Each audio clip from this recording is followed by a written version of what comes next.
Shalom, Tuhan Yesus ajaib, amin. Amin. Saya akan bawakan satu topik yang menarik, yaitu perempuan pilihan Tuhan. Saya akan sharing firman Tuhan tentang ini yang terambil dalam Lukas 1 ayat 35-38. Saya akan bacakan bagi kita. Jawab malaikat itu kepadanya, Roh Kudus akan turun atasmu dan kuasa Allah yang Maha Tinggi akan menaungi engkau. Sebab itu anak yang akan kau lahirkan itu akan disebut kudus anak Allah. Dan sesungguhnya Elisabet saunakmu itu, ia pun sedang mengandung seorang anak laki-laki pada hari tuanya, dan inilah bulan yang ke-6 bagi dia yang disebut mandul itu.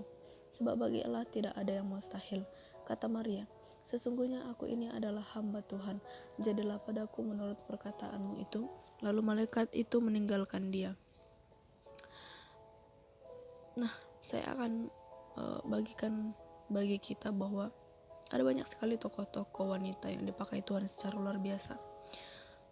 Baik itu sebagai ratu ya, pemimpin ya, atau sebuah nabi. Kalau perempuan disebut nabiah yang hebat dipakai Tuhan. Ini merupakan berkat gerakan emansipasi wanita. Ya. Wanita tidak hanya seorang yang hanya boleh ada di belakang pria, tetapi kita juga sebagai perempuan, wanita, dapat melihat saat ini para wanita yang menduduki posisi penting seperti yang mungkin tertulis dalam Alkitab itu, seperti Ratu Esther, Ruth ya, dan sebagainya.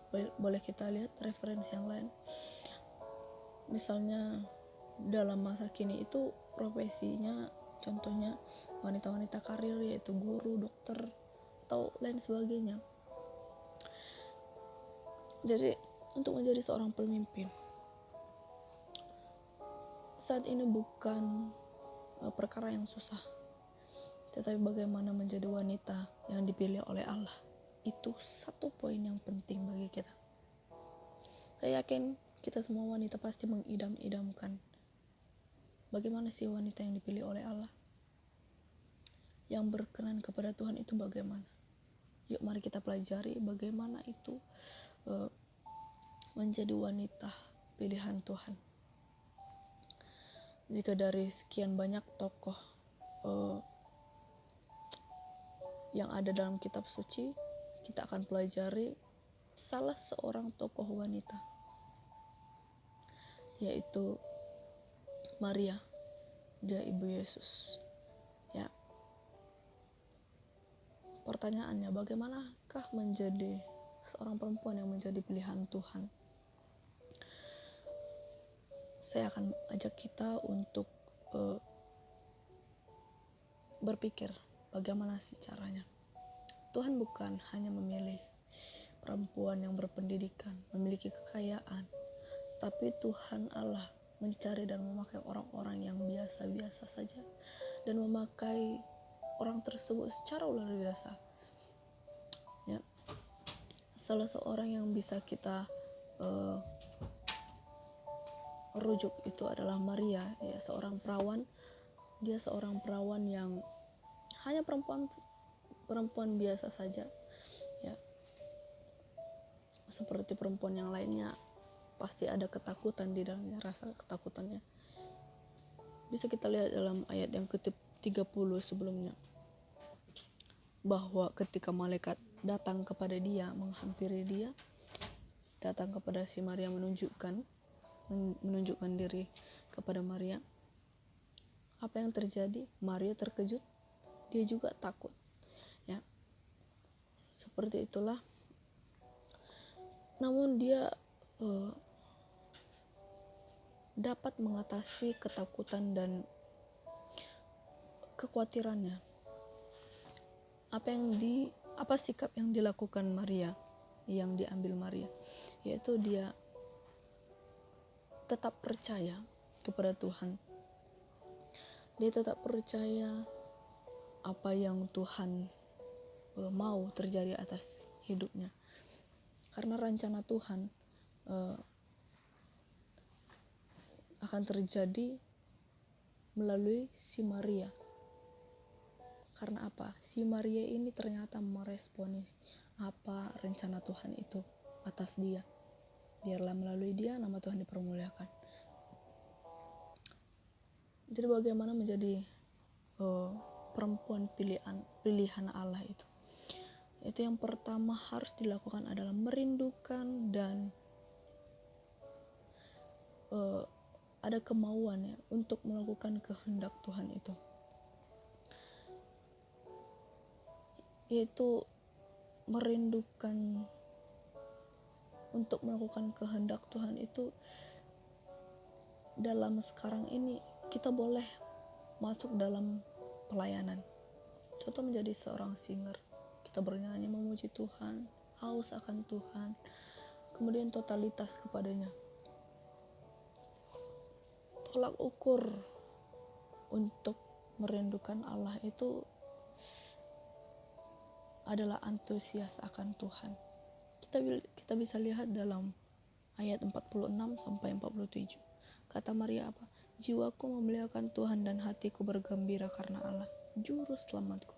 Jadi dia sangat antusias sekali sikapnya, ya, dengan kerendahan hati, antusias akan Tuhan, dan yang kedua rendah hati. Ilustrasinya saya ambil dari tokoh Daud ya. Bagaimana dia memiliki kerinduan akan Tuhan. Dia rela terpisah dari apapun demi merindukan Tuhan dan melakukan kehendak-Nya. Kita lihat dalam Mazmur-Mazmur Daud itu begitu banyak sekali yang ditulis dalam kitab Mazmur itu yang berisikan kerinduan hatinya, bahkan sampai dikatakan lebih baik 1 hari di pelataran di bait Allah atau di pelataran Tuhan daripada 10.000 daripada 1.000 hari di tempat lain, begitu ya. Itu adalah suatu ungkapan kerinduan hati sang Daud itu, sang raja. Bagaimana pengaplikasiannya bagi kita? Kita boleh melakukan pengaplikasian dalam program-program yang pribadi kita, seperti setiap 3 jam pagi ya, jam 3 pagi ya, boleh kita tentukan sendiri waktunya mau kapan. Tapi ada saat-saat waktu subuh kita boleh saat teduh kepada Tuhan, buat waktu pribadi. Boleh juga ambil puasa. Di dalamnya juga harus ada membaca Alkitab dengan teratur. Boleh dalam target 1 bulan, 3 bulan, 6 bulan, boleh. Jadi itu adalah sikap kita. Landasan pertama, tindakan pertama yang boleh kita lakukan. Bagaimana cara merindukan Tuhan itu? Yaitu melalui membaca firman, bernyanyi tadi, memberikan yang terbaik. Kemudian yang boleh kita ambil dari Maria adalah siap bayar harga. Ya. Dalam ayat yang ke-38 apa katanya? Sesungguhnya aku ini adalah hamba Tuhan. Jadilah padaku menurut perkataanmu itu. Wow, ini sesuatu hal yang luar biasa yang dikatakan Maria. Dia memberikan kesiapan diri bahwa dia tetap teguh dalam kepercayaannya tadi ya. Siap bayar harga. Pengakuannya ini menunjukkan kesungguhan total di dalam kerendahan hatinya kepada Tuhan. Kemudian apa? Jadilah padaku menurut perkataan. Itu merupakan makna kepercayaan Maria yang totalitas kepada Tuhan. Bagaimana cara kita pengaplikasiannya hidup totalitas kepada Tuhan? Yaitu tidak hidup lagi bagi dunia ini. Ya. Contoh, sudah terlibat dalam pelayanan gereja, tetapi tetap saja bergaul dengan orang yang bobrok sehingga jatuh dalam dosa. Itu merupakan sesuatu yang tidak baik. Untuk itu mari kita hidup totalitas kepada Tuhan. Jadi jika Tuhan bisa memakai Maria, seorang perawan yang biasa-biasa saja, yang mungkin tidak memiliki pekerjaan karir seperti atau jabatan lain seperti Ratu Ruth gitu ya, bukan tidak mungkin juga Tuhan tidak bisa memakai kita, kamu, saya, atau siapapun di antara kita. Jadi untuk itu, mari milikilah hidup totalitas kepada Tuhan.